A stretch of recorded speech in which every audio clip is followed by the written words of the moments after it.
Perkenalkan, nama saya Nicholas Martin Bramanda Sianturi, biasa dipanggil Martin, dengan nomor induk mahasiswa 2301 0121 140258. Nama saya Muhammad Arasya Radian, nomor NIM 230101 2114 0298. Perkenalkan, nama saya Muhammad Anjar Rismawan dengan NIM 23010121 140228. Perkenalkan, saya Najwa Maulaya Ilham dari Peternakan D dengan NIM 230101 211 40276. Hai, perkenalkan, nama saya Abianto Setia Martin, NIM 230101 211 40 277. Perkenalkan, nama saya Benediktus Justisio Adriano dengan NIM 230 101 211 40 285. Sebelum kita lanjut ke materi, kita perlu tahu pendahuluan mengapa kita perlu mempelajari statistika dan materi-materinya. Statistika merupakan cabang ilmu dari matematika, yaitu berupa penganalisis data, pengorganisasian, dan penganalisa suatu populasi atau sampel yang diikuti pengambilan kesimpulan berdasarkan metode ilmiah secara sistematik. Oleh karena itu, statistika sangat berperan penting dalam kehidupan sehari-hari. Dalam ilmu statistika, kita pasti sering dihadapkan pada suatu bilangan desimal yang banyak angka di belakang koma. Oleh karena itu, kita perlu mempelajari seperti pembulatan angka, angka bermakna, dan juga komputasi untuk merapikan sebuah bilangan tersebut dalam data agar data terlihat lebih rapi dan relevan. Pembulatan angka. Pembulatan angka dalam statistika adalah hal untuk menyederhanakan sebuah penulisan atau penghitungan. Pembulatan angka itu sendiri merupakan hal yang penting untuk menghasilkan angka yang lebih sederhana dalam statistika matematika. Pembulatan angka adalah menaksir bilangan ke nilai terdekat. Dalam pembulatan, angka 5 atau lebih adalah dibulatkan ke atas, sedangkan angka yang kurang dari 5, angka tersebut harus dibulatkan ke bawah. Angka bermakna atau angka signifikan adalah angka yang bermakna atau angka yang berarti. Ada kesempatan terhadap banyaknya angka bermakna menyangkut angka 0.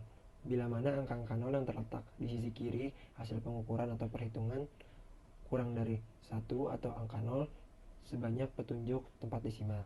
Selain itu, angka bermakna merupakan banyaknya digit yang diperhitungkan di dalam suatu kuantitas yang diukur yang terdiri dari angka pasti dan angka eksak. Dalam angka bermakna, terdapat aturan yang bertujuan untuk menunjukkan berapa banyak angka yang harus disebutkan dalam hasil akhir perhitungan matematis. Yang pertama yaitu setiap angka tidak 0 adalah angka bermakna.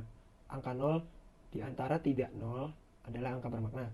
Angka 0 di kiri digit angka tidak 0 pertama adalah angka bermakna.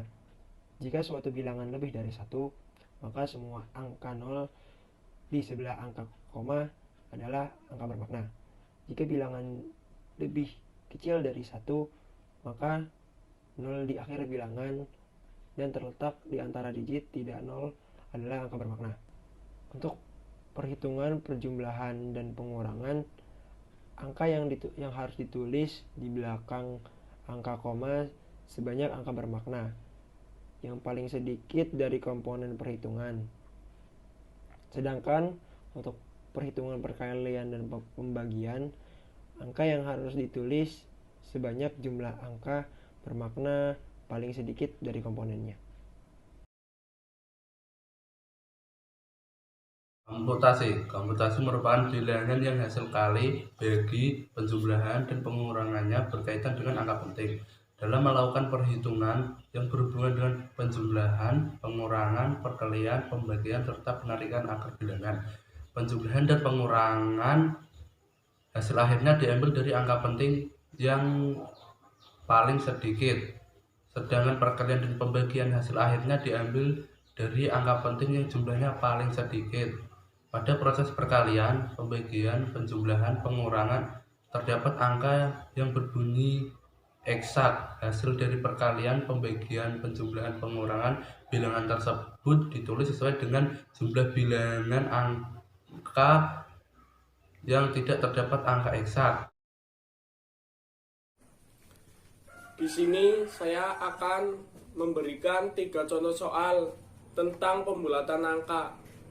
Contoh soal yang pertama yaitu 3821 ke perseratusan terdekat. 65,72 ke satuan terdekat. 3. 878 ke ratusan terdekat. Itu 3 contoh soal tentang pembulatan angka.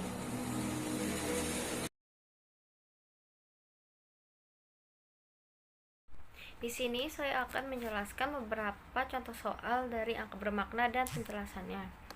Soal pertama ada 555,65. Ini memiliki 5 angka bermakna karena tidak ada angka 0 atau semua angka yang bukan angka 0 adalah angka bermakna. Selanjutnya soal kedua itu 0,008. Ini memiliki 1 angka bermakna karena angka 0 yang terletak di sebelah kiri angka bukan 0 atau setelah tanda desimal bukan angka penting. Terakhir ada 98.700.